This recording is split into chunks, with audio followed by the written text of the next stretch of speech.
दोस्तों और सभी का चैनल पे स्वागत है। और आज का हमारा वीडियो हम करने वाले हैं थोड़ा सा डिफरेंट वीडियो। हम लोग करने वाले हैं हमारे चैनल पे कंपैरिजन दो टेलीस्कोप का। तो उसमें से जो पहला टेलीस्कोप हमने चूज किया है, क्यों चूज किया है, क्योंकि हमको बहुत कमेंट आ रहे थे मुझे ये टेलीस्कोप लेना है, तो ये अच्छा है क्या, इसके कंपैरिजन में दूसरा कोई टेलीस्कोप अवेलेबल है क्या मार्केट में। तो इन सभी सवालों के जवाब आपको अभी इस वीडियो में मिलने वाले हैं। तो दोस्तों, तो हम लोग अभी कंपैरिजन करने वाले दो टेलीस्कोप, उसमें से जो पहला टेलीस्कोप है वो सेलेस्ट्रॉन की तरफ से आने वाला एस्ट्रोमास्टर सीरीज में 130 EQ, जो अमेजोन पे अभी भी बहुत बिक रहा है। मैंने ऑलरेडी उसका अनबॉक्सिंग और रिव्यू वाला पार्ट किया, अनबॉक्सिंग तो नहीं किया लेकिन रिव्यू वाला पार्ट किया है, तो उसका लिंक मैं आई बटन में दे दूंगा। उसके अलावा कंपैरिजन में मैंने टेलीस्कोप रखा है मीड की तरफ से आने वाला जो है पोलारिस सीरीज में 130 EQ। तो दोनों भी टेलीस्कोप एक दूसरे को टक्कर देने वाले टेलीस्कोप है दोस्तों। दोनों टेलीस्कोप में से दोस्तों मैंने एक टेलीस्कोप को थोड़ा सा हायर मार्क किया है। वो क्यों किया है, क्या बेसिस पे किया है, उसके पहले हम लोग थोड़ा सा इन टेलीस्कोप का स्पेसिफिकेशन देख लेते हैं। उसके बाद दोनों टेलीस्कोप के प्रोज एंड कॉन्स के ऊपर भी बात करेंगे। देन हम प्रेफर करेंगे कौन सा टेलीस्कोप आपको लेना है आपके पर्सनल प्रेफरेंस के अकॉर्डिंग। तो पहले स्पेसिफिकेशन लिख लेते हैं, उसके बाद आगे की बात करते हैं। तो स्क्रीन पे मैं एक चार्ट बनाया, तो वो चार्ट आपको डिस्प्ले करता हूँ। तो स्क्रीन पे आपको जैसे दिख रहा है कि ये जो दोनों भी टेलीस्कोप है, ये दोनों भी टेलीस्कोप हम लोग बिगिनर लेवल की टेलीस्कोप मानते हैं। एस्ट्रोमास्टर 130 क्यू या फिर मीड की तरफ से आने वाला पोलारिस जो है, दोनों भी रिफ्लेक्टर टेलीस्कोप है, क्योंकि इनमें मिरर है, रिफ्लेक्टर, या फिर इनको हम लोग न्यूटोनियन रिफ्लेक्टर भी बोलेंगे। तो फोकल लेंथ है दिट इज अराउंड 650 mm, इसका भी 650 mm। अपर्चर साइज है 130 mm। दोनों में अपर्चर साइज ऑलमोस्ट सेम है, 130 mm। माउंट टाइप जो है एस्ट्रोमास्टर सीरीज में जो आ रहा है वो CG EQ1 माउंट है, और पोलारिस सीरीज में आपको मिल रहा है वो भी जर्मन इक्वेटोरियल माउंट है EQ3।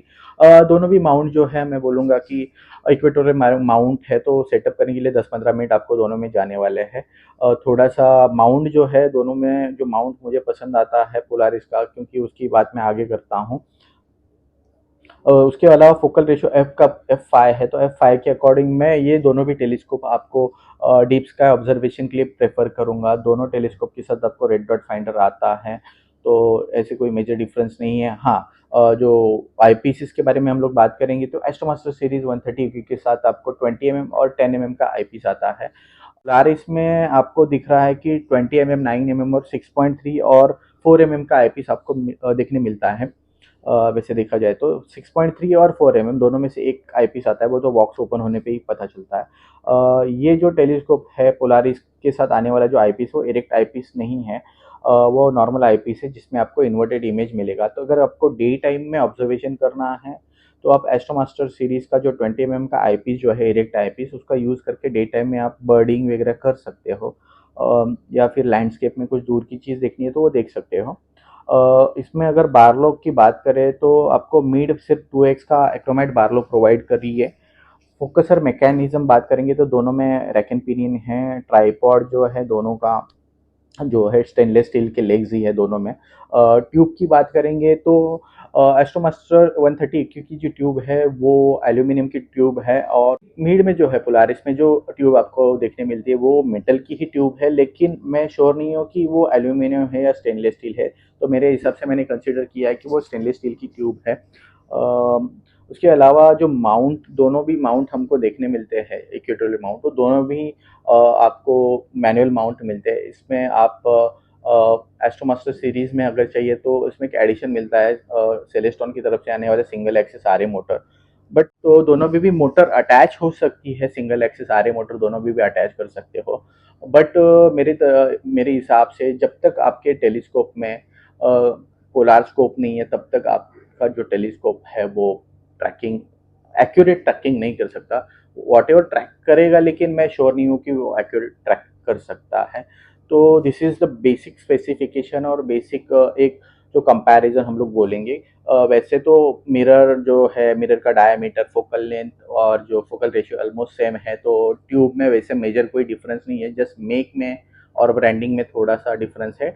वो भी माउंट के साथ आपको स्लो मोशन केबल वगैरह वो प्रोवाइड करेगी। इसमें जो है सेलेस्टॉन का जो स्लो मोशन केबल है वो थोड़ा सा शॉर्टर साइड में है और मीड थोड़ा सा लॉन्गर प्रोवाइड करता है, तो मैं शॉर्ट वाला ट्यूब जो है ज़्यादा प्रेफर करता हूँ। दोस्तों टेक्निकल स्पेसिफिकेशन के अकॉर्डिंग दोनों भी टेलीस्कोप का टेक्निकल स्पेसिफिकेशन अराउंड ट्यूब का जो है दोनों भी सेम है, ट्राइपॉड का भी सेम है। तो अगर डिफरेंस मुझे कहाँ पे मिला, तो डिफरेंस मुझे आया इनके माउंट में। जो सेलेस्टॉन का माउंट है वो बिट कॉम्प्लिकेटेड लगा मुझे जब टेलीस्कोप में सेटअप कर रहा था, और उसके नॉब्स भी मुझे नहीं मिल रहे थे जल्दी।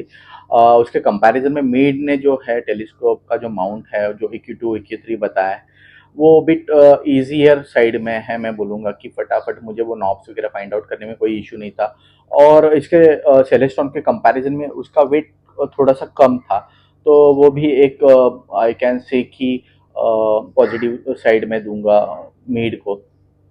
और ये माउंट जो है सेलेस्टॉन का थोड़ा सा हेवी है, तो वो आपको ध्यान रखना है। तो उसके लिए कंपनी ने एक्स्ट्रा मतलब ट्यूब में भी थोड़ा सा वेट ज़्यादा है, और उसके अकॉर्डिंग काउंटर वेट भी कंपनी ने ज़्यादा वेट वाले प्रोवाइड किए हैं। तो एक्स्ट्रा वेट आपको सेलेस्टॉन में कैरी करना पड़ेगा। अगर आपको कैरी करना है टेलीस्कोप तो ठीक है, एक एक दो किलो के आसपास आपको एडिशन हो जाएगा आपके वेट में कंपेयर टू मीड का जो टेलीस्कोप। डिफरेंस हमको हमको थोड़ा सा मिल रहा है, तो सेलेस्टॉन की तरफ से आने वाला जो आईपीस है उसमें 20 mm का आईपीस और 10 mm का आईपीस है। तो 20 mm का आईपीस अराउंड आपको 33x जूम देने वाला है, और 10 mm का आईपीस आपको अराउंड 65x का जूम देने वाला है, 65-66। तो दोनों भी आईपीस एवरेज आईपीसेस है, और कोटिंग से उन पे, बट मल्टी कोटेड नहीं लगे मुझे, क्योंकि 20 mm के आईपीस से मैं वीविंग कर रहा था तो मुझे मज़ा नहीं आया। हालांकि मीड के साथ आपको 3 आईपीसेस मिलने वाले हैं, और तीनों भी आईपीसेस मल्टी कोटेड है। प्रैक्टिकली बात करूँ तो ये टेलीस्कोप डीप स्काई के लिए है, तो मैंने डीप स्काई के लिए दोनों भी टेलीस्कोप यूज़ किया है। इसके साथ आने वाला 20 mm का आईपीस दोस्तों मुझे मतलब प्रैक्टिकली उतना यूज़फुल नहीं लगा। तो मेरा रिकमेंडेशन है, अगर आपको डीप स्काई क्लस्टर्स देखने हैं या फिर नेबुलाज वगैरह देखनी है, तो आप ना एक 25 mm का अदर एक आईपीस ज़रूर बाय कर लेना जो मल्टी कोटेड हो। उसके अलावा व्यूइंग में थोड़ी अच्छी क्वालिटी मीड आपको देता है। अगर प्रैक्टिकली बात करूँ तो मीड को मैं थोड़ा सा प्रेफरेंस दूंगा सेलेस्ट्रॉन के ऊपर व्यूइंग के लिए। थोड़ा सा आई कैन से कि एक लेवल थोड़ा सा आपको अच्छा व्यूइंग में मिलता है मीड में। हालांकि दोनों का टक्कर में दोनों भी टेलीस्कोप इक्वली है, थोड़ा सा हायर साइड में मीड को मैं कंसिडर करूंगा व्यूइंग के अकॉर्डिंग। अभी हम लोग बात करते हैं इन टेलीस्कोप के प्राइसिंग की। तो देखा जाए तो सेलेस्ट्रॉन का जो टेलीस्कोप आपको मार्केट में या फिर अमेजोन पे मिल जाएगा 22,000 के आसपास, और मीड का जो टेलीस्कोप है वो आई थिंक अमेजोन पे अवेलेबल नहीं है। तो आपको टेलीस्कोप के डीलर से उनके पास ही आपको मिलेगा, उसका प्राइसिंग 25,000 के आसपास आपको मिल जाएगा, 2-3 हज़ार बढ़ा के। तो पर्सनल प्रेफरेंस आपका है कि सेलेस्ट्रॉन को लेना है या फिर आपको मेल की तरफ जाना है। अगर आपका बजट एकदम ही टाइट है और तो आप सेलेस्टॉन की तरफ जा सकते हो, या फिर आपको थोड़ा सा 1-2-3 हज़ार आप एक्स्ट्रा स्पेंड करके मीड को भी आप प्रेफर कर सकते हो। आपको मीड का टेलीस्कोप लेना है और डिस्काउंट प्राइस पे लेना है, तो हमारे जो मॉडर्न टेलीस्कोप जो है जो हमें हमेशा सपोर्ट करते हैं, तो उन्होंने हमारे व्यूवर्स के लिए एक डिस्काउंट कूपन जारी किया है। जो डिस्काउंट कूपन मेरे इंस्टा आईडी पे आप डीएम कर दो कि तो मैं आपको प्रोवाइड कर दूंगा, तो वो आप उसके ऊपर अप्लाई कर दो, तो आपको डिस्काउंट रेट पे कोई भी टेलीस्कोप एसेसरीज चाहिए तो वहाँ से आपको मिलने वाला है।